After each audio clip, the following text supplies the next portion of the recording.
uh, I've decided to. I picked up a book from the store about Aesop's Fables, and I decided that I wanted to read it for the show, um, for the channel. And yeah, I've read children's books on the channel before, like with the 100 Dresses and whatnot.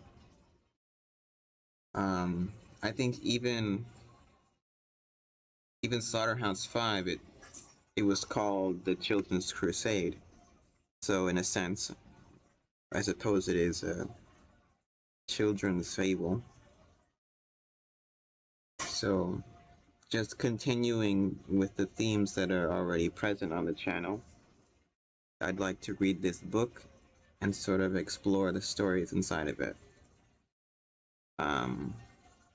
This is all gonna be one big video, one big recording, and I will be slowly going through each of the stories, and maybe if I have any thoughts after reading, I'll share them. Maybe I'll do a little bit of light research to learn about the context of the stories or things like that, and I might discuss them at the end of the video, or I might insert them in between the stories themselves.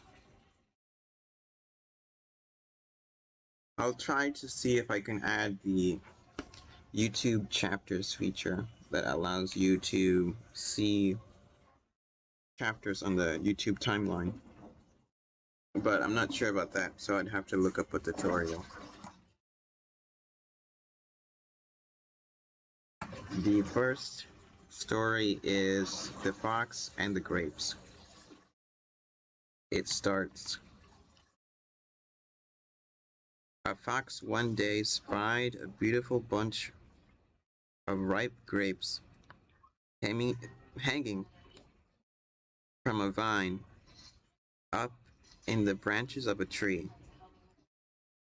The grapes seemed ready to burst with sweet juice. The fox's mouth watered as he gazed longingly at them.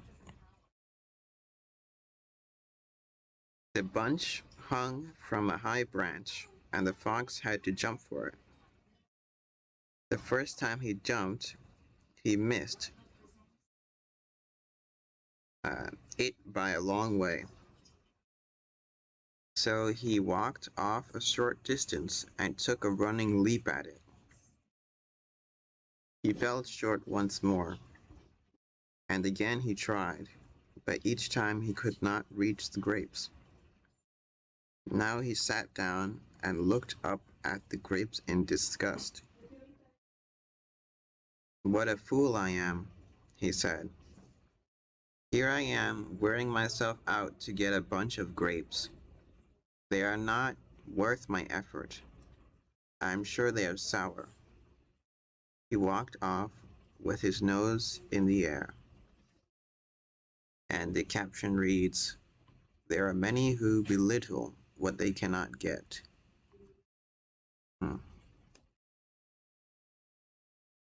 And that's the story. Very simple, you know. The book provides the captions as like a little summary of the story, of the message within the story. But the good thing about stories like this, and I think the reason that why they call them fables, is because they have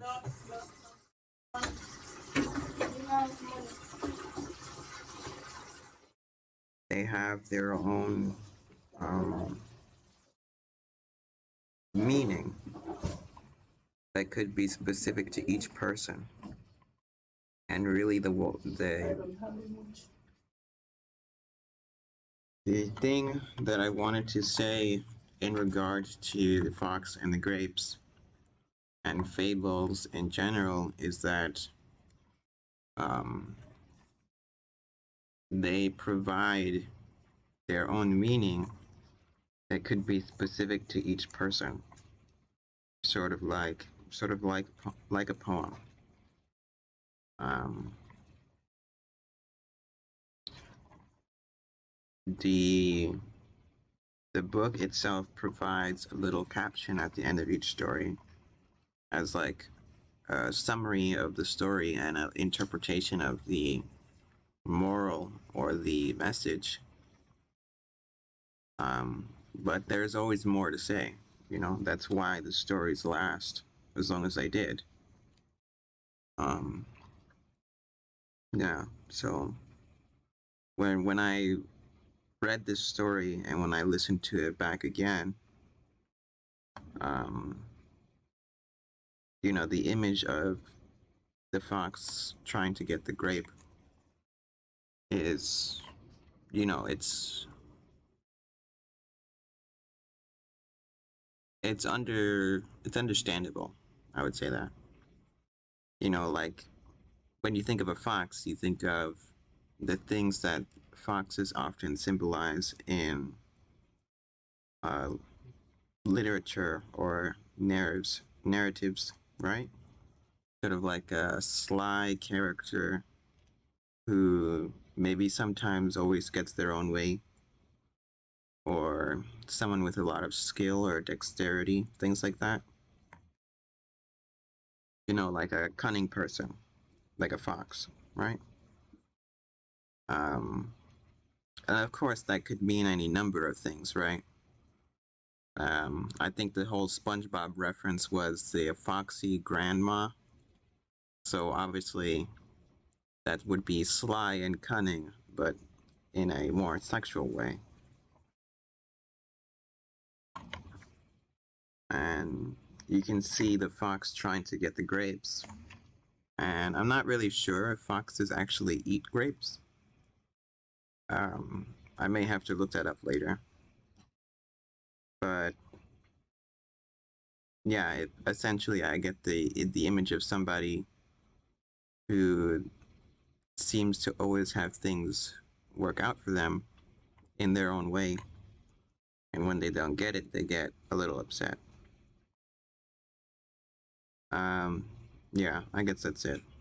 Um, and I would say the last bit about walking off with your nose in the air kind of demonstrates my point about the fox sort of being placing a certain level of self-importance um, in his own ability and not realizing that maybe that's not something he can actually do, you know?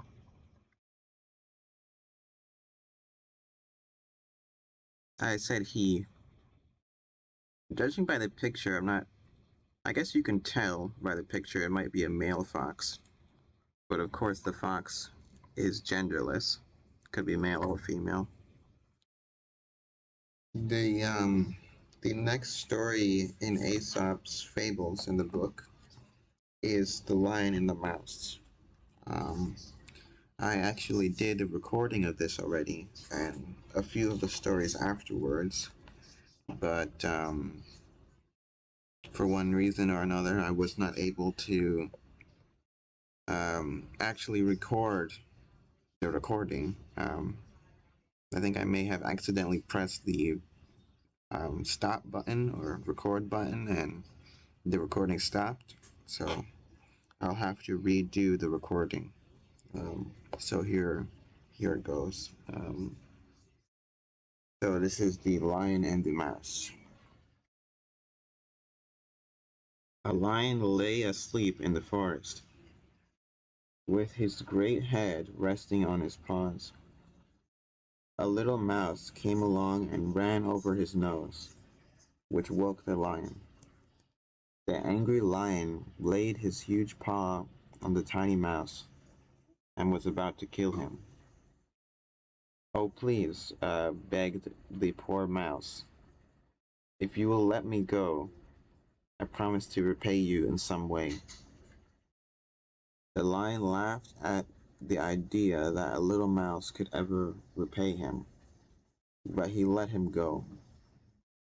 It happened shortly after this that the lion was caught by some hunters, who tied him with strong ropes to the ground. The mouse, hearing his roar, came and chewed through the rope with his teeth and set him free. "Was I not right?" said the little mouse. The caption says, "Little friends may prove to be great friends." Um, that's it. Just a very simple story. I find I find it to be quite nice. And it's a message that I resonate with. Um, um, hmm. even with um, Even with the 100 Dresses, the story that I read before, um, I made a connection to The Lion and the Mouse when I chose the thumbnail for those live streams. And that's because I found that the main character of the 100 Dresses was sort of like the mouse, right? And the other classmates, the bullies, for lack of a better word, were like the lions. And it took time, but they eventually realized that even she, right, even the main character of the 100 Dresses, had her own value that she could have offered, um, if given the opportunity. And in the story, obviously, this is separate from The Lion and the Mouse, but in the story of the 100 Dresses, um, this value was not recognized until very late, until she had to leave, essentially because of the way that she was being treated. Um, and yeah, I I feel I felt a connection to the 100 Dresses, and I feel a connection to the story as well. I feel like it's important to recognize when people have something to offer that may not be apparent or noticeable on a first inspection, right? Um, yeah, it's just something that I find very interesting, and you know, food for thought, I guess. The next story is The Crow and the Pitcher, and then we have like a little crow sitting on a rock with something like a Greek pottery, something like that. In a spell of dry weather, when the birds could find very little to drink, a thirsty crow found a pitcher with a little water in it. But the pitcher was high and had a narrow neck. No matter how he tried, the crow could not reach the water. He felt as if he would die of thirst. Then an idea came to him. Picking up some small pebbles, he dropped them into the pitcher one by one. With each pebble, the water rose a little higher. The crow kept dropping in pebbles until at last the water was near enough to the top so that he could drink. The caption says, "A good use of wits may help you out." Yeah, and there it is. In the previous recording that I lost, I spoke about how the crow essentially represents like cleverness, like a clever creature.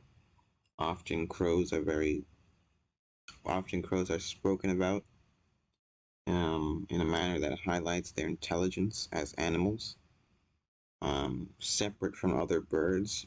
Even in this story, it says when the other birds could find very little to drink. So even in the story, the crow is seen as separate, more clever, more, you know, I don't know what, resourceful, I think that's the word, than other birds. And I find that to be also true in nature. Um, I can't really give it any examples off the top of my head, but um, I could certainly look. I think it would be easy to find examples like that. But yeah, and the reason I mentioned the crow, the intelligence, the thing that the crow symbolizes in the previous recording is because they the animals in the story are written in such a way where they don't necessarily represent any kind of person in particular, more like personalities, traits, things that people can embody.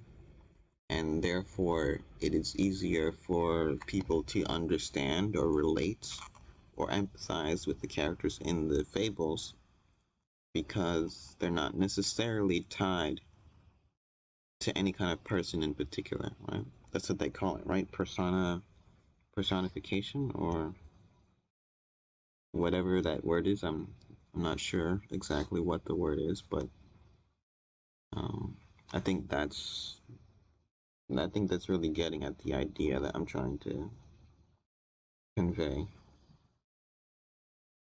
But yeah,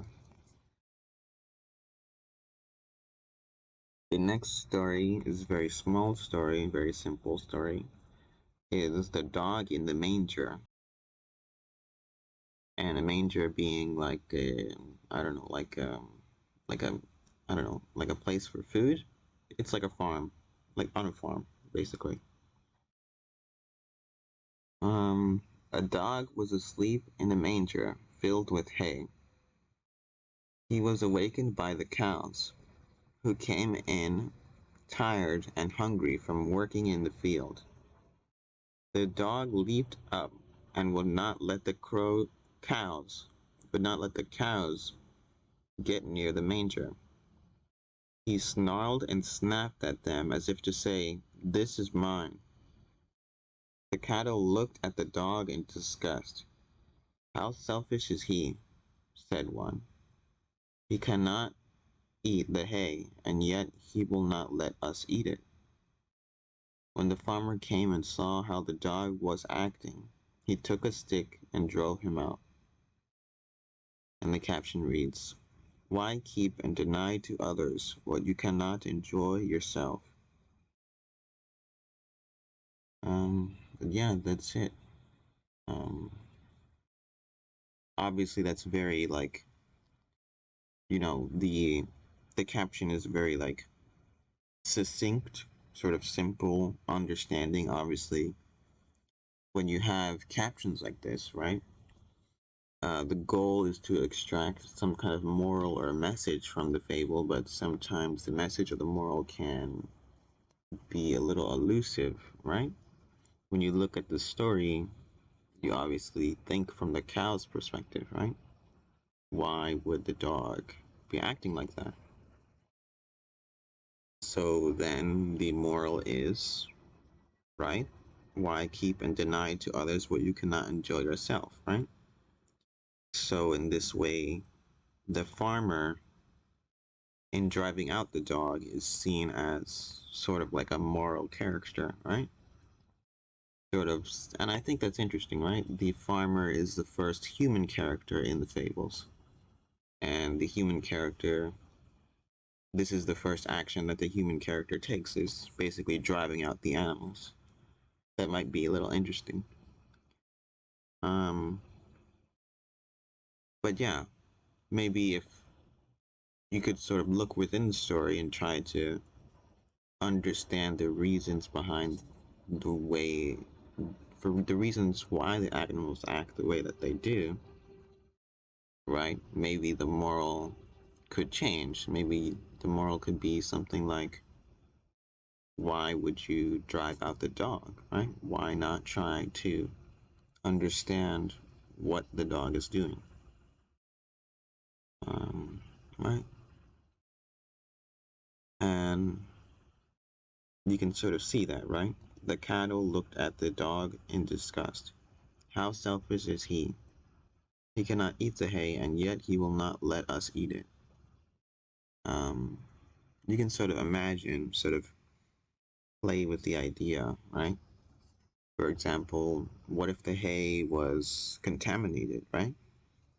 Uh, the dog would then be trying to protect the cattle. Um, and there you go. You can see that, right? Sometimes dogs are portrayed in stories as sort of like a loyal creature, things like that. And other times they're more seen as like a feral creature, right? Like a wolf. Um, and that can be sort of interesting when you think about it. The next story in the Aesop Fables book, little handbook that I have, is the Tortoise and the Hare. Um, I had a lot to say about the Tortoise and the Hare when I recorded it first. When I first recorded it, um, but I will just let the story speak for itself. I'll just give you the story and the caption and move on, and that's it. A hare was making fun of the tortoise one day for being so slow. Do you ever get anywhere? He asked with a laugh. Yes, said the tortoise, and I get there sooner than you think. I'll run you a race and prove it. The hare was amused at the idea of running a race with the tortoise. He agreed to it just for the fun of it. A fox was asked to be the judge, and he marked the distance and started the runners off. The hare was soon far out of sight. To make the tortoise feel even more foolish for trying to race a hare, he lay down to take a nap until the tortoise had caught up. The tortoise, meanwhile, kept going slowly but steadily. After a time, he passed the hare, sleeping peacefully beside the road. When at last the hare woke up, the tortoise was near the goal. The hare now ran his swiftest, but he could not pass the tortoise in time. The caption reads, "Slow and steady wins the race." That's it. That's the that's the whole section. That's it. The next story is The Ant and the Dove. I've never heard of this one, so this will be a little interesting.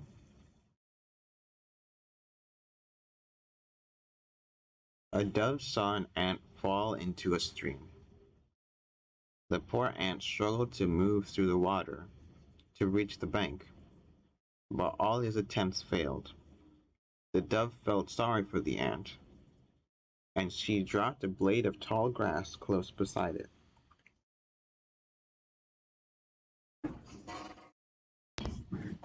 The ant was able to grab onto and cling to the blade of grass, and he floated safely to shore. Soon after, the ant saw a man getting ready to kill the dove with a stone. But just as the man cast the stone, the ant stung him on the heel. The pain caused the man to miss his aim, and the dove flew safely. And the dove flew to safety. The caption reads, "A kindness is never wasted." Obviously, there are some parallels, yes, to the lion and the mouse. I think that's what it's called. Yes, the lion and the mouse. Um, but there is a difference. Um, if there was no difference, then there would be no need to write a different story. So it's important to try to understand what the author is trying to come across and see if there is any meaning to be had, or to see if you can find any meaning in the difference between the two stories. Obviously, both stories have human characters who pursue animals, who try to capture them, try to hunt them. Both stories include a smaller creature, or something like a smaller creature, which is often preyed upon by the larger creature, who provides help after being helped by the larger creature, which is like a reward or act of generosity, but that's shared between the two creatures. And I think that's it. I think that's where the parallels could be drawn. Obviously, the dove, right, is a bird. Birds do indeed eat insects, but the dove here is not seen preying upon the insect like the lion was to the mouse. Yeah, obviously a dove, you can imagine what a dove is like, right? Compared to other birds like a crow. And you can see the parallel right away, right? The dove is white, the crow is black. So the dove is more representation of things like purity, kind-heartedness, goodness, things like that. And the dove is, and the crow, opposed to the dove, represents things like cunning, sly, clever, sort of quick-wittedness, things like that, ingenuity, what have you. Sort of thinking and feeling. I think that's really the parallel that Aesop is making by choosing a dove. And you can sort of see that here, where the emphasis is placed on the emotional aspect. Where the emphasis is placed on the emotional aspect of the story, which is kindness. And I think that's the main takeaway. Okay, now I'm getting into what is for me, some of the more obscure stories, or some of Aesop's more obscure fables. This one is called The Town Mouse and the Country Mouse. So I'll just see where the story takes me. A town mouse once visited a cousin who lived in the country. For lunch, the country mouse served wheat stalks, roots, and acorns, with a dash of cold water for drink. The town mouse ate very little, nibbling a little of this and that. No. Nibbling a little of this and a little of that. She made it very plain that she ate the simple food only to be polite. After the meal, the friends had a long talk, or rather, the town mouse talked about her life in the city while the country mouse listened. They then went to bed in a cozy nest, tucked away in a hay bale, and slept in quiet and comfort until morning. In her sleep, the country mouse dreamed she was a town mouse. With all the fancy foods and delights of city life that her cousin had described for her. So the next day, when the town mouse asked the country mouse to go home with her to the city, she gladly said yes. When they reached the mansion in which the town mouse lived, they found on the table in the dining room the leftovers of a very fine banquet. They were jellies, pastries, delicious cheeses, the most tempting foods a mouse can imagine. But just as the country mouse was about to nibble a dainty bit of pastry, she heard a cat meow loudly and scratch at the door. In great fear, the mice scurried to a hiding place, where they lay quiet where they lay quite still for a long time.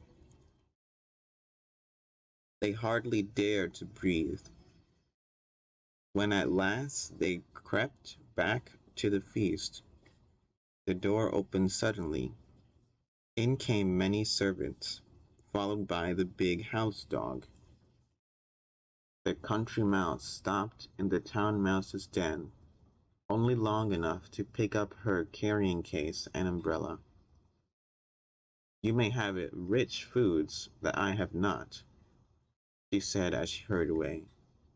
But I prefer my plain food and simple life in the country, with the peace and safety that go with it. The caption reads, "It is better to live simply and safely than to live with riches and fear."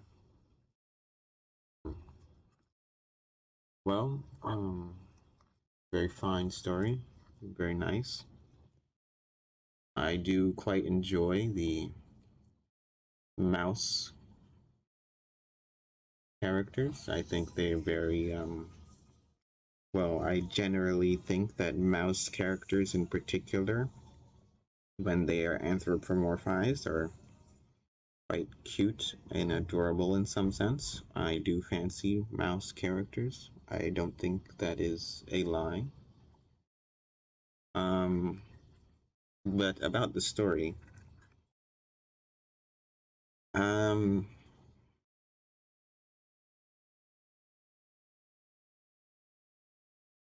well, I don't really want to look into the story too far because I think with this and that, with sort of a modern outlook, you can obviously see sort of like a quote unquote traditional lifestyle, a trad life, quote unquote. But I don't really think that's it. Um, I don't really think that's the heart of it. I think really what you have here is, well, essentially getting to experience a different perspective um, with your family, essentially. And that's always a good thing. I think at the end of the day, um, this experience, while quite fearful, was still good. Um, so the moral here isn't really as plain as it is better to live simply and safely than to live with riches and fear. I think if you think along that kind of spectrum, obviously there are different degrees of living safely and simply within a town or within a um, country, as the two mouses are named, right? You could be in a town and live simply and safely and by yourself, or you can live in a country and live simply, quote unquote, or safely in a country. Yeah, there are different pros and cons and things like that, and obviously, this story is very simple, it's very clear.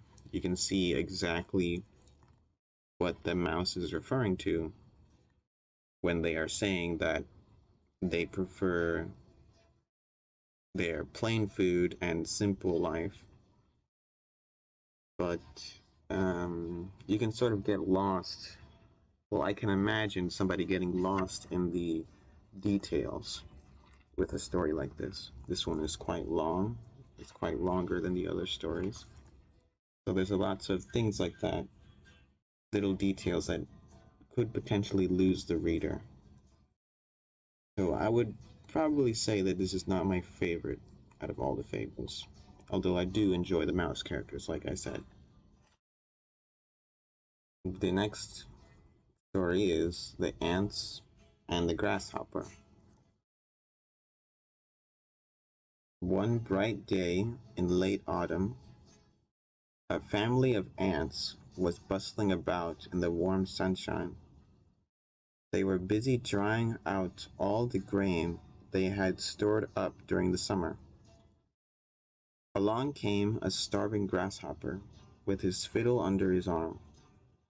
He came up and humbly begged for a bite to eat. "What?" cried the ants in surprise. "Haven't you stored anything away for the winter? What in the world were you doing all last summer?" "Oh, well, I didn't have time to store up any food," said the grasshopper. "I was busy making music and having fun. Before I knew it, the summer was gone." The ants shrugged their shoulders in disgust. "Making music, were you?" they cried. "Very well, then now you can dance." And they turned their backs on the grasshopper and went on with their work. There's a time for work and a time for play. Hmm. This is quite interesting. Um,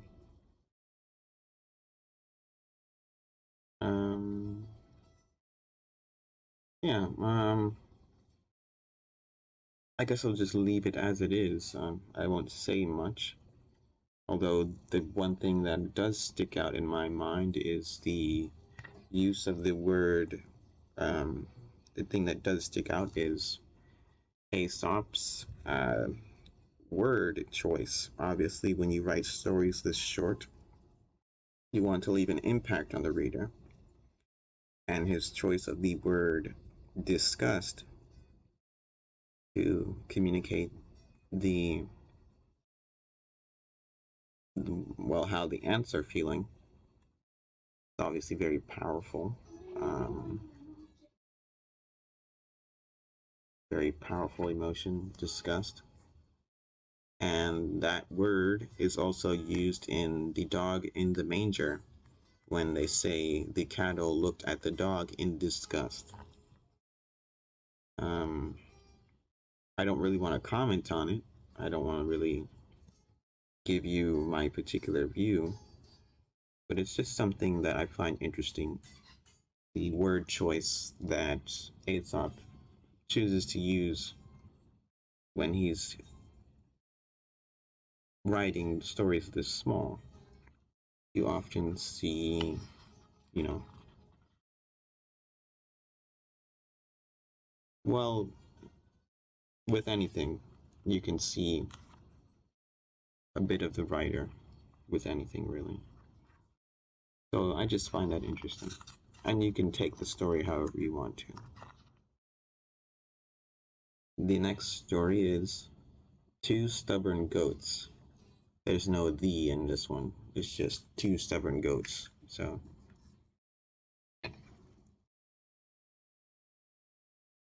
there were once two goats who were talking. No, there were once two goats who were each walking on opposite rocky sides of a mountain valley. It so happened that a large tree had fallen, forming a bridge between the two sides. Far beneath this bridge there flowed a wild river. Now the two goats each started to cross the bridge and looked up and saw each other. The trunk of the tree was large, but not large enough for one animal to pass another safely. One goat would have to wait for the other to cross. And do you think one goat would back up and allow the other to pass? No. These goats were both too stubborn. One goat set his foot on the log. The other did also. Each kept walking until they met in the middle, horn to horn. Neither would back up nor step aside. Instead, they locked horns and pushed at each other, and both fell down, down, down into the river. The caption reads, "It is better to step aside than to stubbornly step into disaster." Hmm. Well, there you have it. Um, well, obviously, often goats are portrayed as stubborn creatures in literature. So it would make sense for this kind of story, for this kind of message to have goats as the main characters. And they aren't really any kind of goats in particular, they're just random goats. So this story doesn't really even have a protagonist. If you think about it, it's more like an account of events. Just two goats. Um, yeah. Well, there you have it. And obviously the caption is, well, it's talking about conflict resolution. When you have two opposing sides, it's best to de-escalate the conflict. Um, that's what they teach, right? That's what they teach kids, to quote unquote be the bigger man. Um, yeah, well, yeah, it's not really anything special. Well, I don't see anything special about this. Very plain to me. Honestly, I wished it said the stubborn two goats. But that's just me. There's um there's just three stories left, three fables left in the book, and I'll get to the rest of them right now. The Peacock's Tale. The peacock, they say, did not at first have the beautiful feathers he has now. It seems that there was a time when the peacock begged Juno, the queen of the gods, for a rich train of feathers grander than any other bird. Juno granted his request. With his new gleaming tail of green, gold, purple, and blue, he strutted about proudly among the other birds. All who saw him envied him, which pleased the vain peacock greatly. The peacock then saw an eagle soaring high up in the blue sky. "Ah," said the peacock, "how amazing! I will look when I fly with my new robe of feathers." Lifting his wings, the peacock tried to rise from the ground, but the weight of his magnificent train held him down. Never again could he fly up to greet the first rays of the morning sun, or the rosy clouds at sunset. Instead, he would have to walk the ground with his long, heavy tail of beautiful royal feathers. And the caption reads, gain of riches can also bring loss of freedom. Hmm. This one is certainly new to me. This is the first time I've read this fable.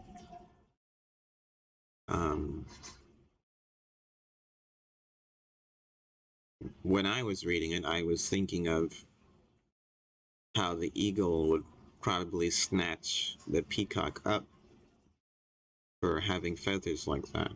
That's what I was thinking. Um, but that didn't happen.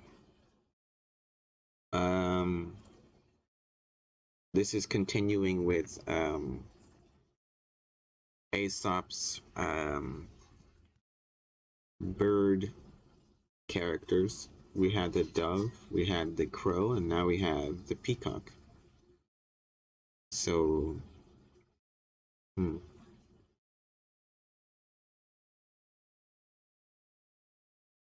Not sure what to say about that.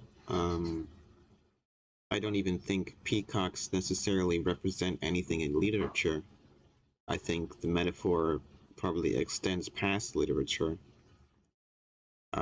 because a peacock is very apparent. Obviously, when someone thinks of a peacock, they think of a show off, essentially, but really it's just a bird, just like any other bird. Um, yeah,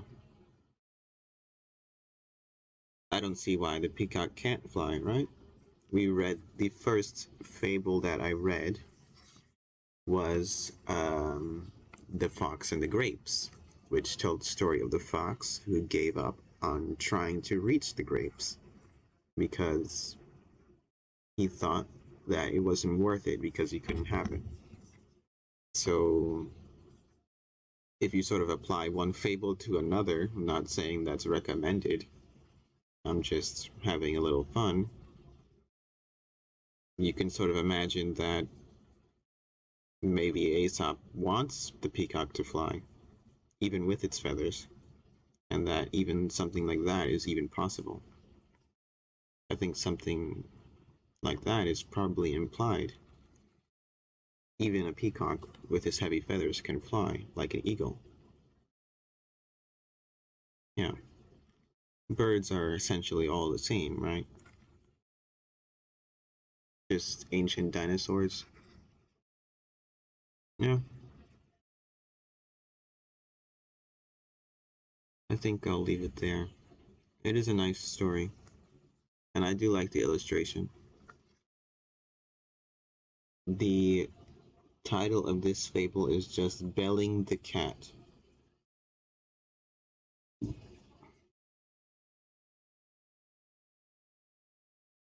Mice once called a meeting to decide on a plan to free themselves of their enemy, the cat. They wished to find some way of knowing when she was coming, so that they might have time to run away. Indeed, something had to be done, for they lived in constant fear of her claws. The mice hardly dared to stir from their dens, by night or day. Many plans were discussed, but none of them was thought good enough. At last a very young mouse got up and said, "I have a plan that seems simple, but I know it will work. All we have to do is hang a bell about the cat's neck. When we hear the bell ringing, we will know immediately that our enemy is coming."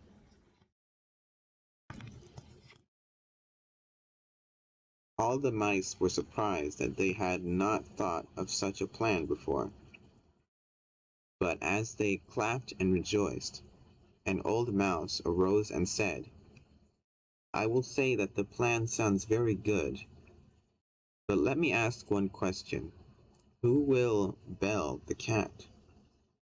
And the story ends there.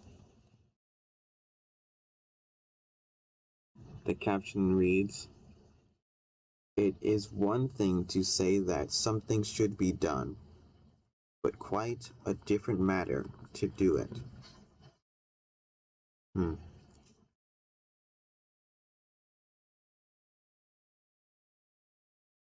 Yeah, I think that's like pretty much it. I don't think anything else could be said.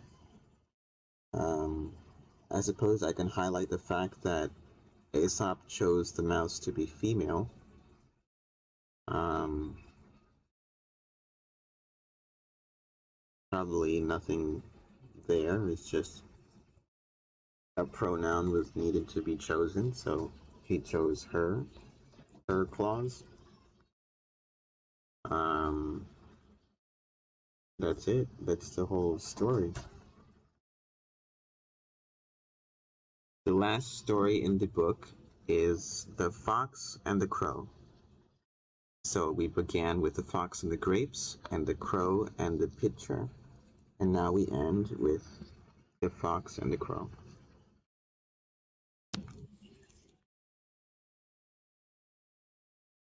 One bright morning, a hungry fox was following his sharp nose through the forest in search of a bite to eat. He looked up and saw a crow on a branch of a tree overhead. This was by no means the first crow the fox had ever seen. What was different about this crow was that the lucky crow held a bit of cheese in her beak. No need to search any farther, thought the sly fox. Here is a tasty bite for my breakfast. Up he trotted to the foot of the tree. He looked and smiled, saying, "Good morning to you, beautiful lady." The crow cocked her head to one side and watched the fox. She did not trust foxes, so she kept her beak tightly closed on the cheese and did not say good morning. "What a charming creature you are," said the fox. "How your feathers shine! What splendid wings! I'm sure you have a lovely voice, since everything else about you is so perfect. If you would just sing one more song, everyone in the forest would call you the Queen of Birds." The crow listened to these words and was quite flattered. She forgot all about not trusting a fox. She forgot about her breakfast. She forgot that she was, after all, a crow who did not have a lovely voice. All she thought of was how she wanted to be called the Queen of Birds. So she opened her beak wide to sing. But of course, instead of a lovely song, out came a loud caw, and down fell the cheese, straight into the fox's open mouth. "Thank you," said the fox sweetly, as he walked off. "I did not enjoy your song, but I will enjoy your cheese." The caption reads, "Beware the one who flatters. He wants more than your smiles." Yeah,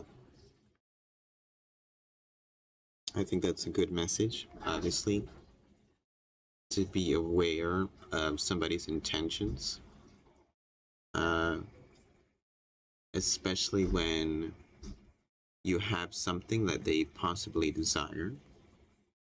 Um, Obviously, in the story, you have two smart animals, crow and the fox.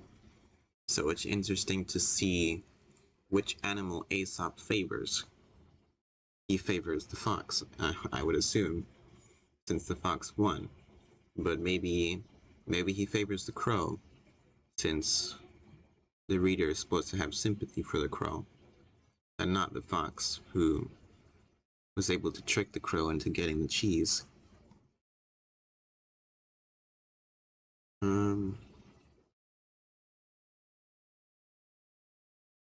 yeah, I guess that's something you could think about. I never actually posed a question this entire video, so maybe I'll ask, do you see yourself as the crow or the fox? Maybe you've been the crow before, and now you're the fox. Maybe you've been the fox before, and now you're the crow. Something like that. It could be interesting to think about it. And I ask anyone watching the video to think about it for themselves as well. Sort of how do you see yourself in the story? And I think that's really the whole point of the fable, and especially why they use animal characters, like I said before, is how do you see yourself in the story? I think that's the question. And I think that's what the captions are supposed to do for us, is to give us the moral, give us the perspective of Aesop, the author. And we can always take away our own perspective. And I think that's the point of reading. Especially the point of reading Aesop's Fables. That's the whole book.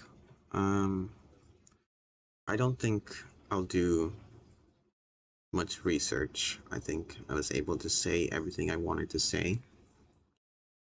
And I'll edit the video and upload it as soon as I can.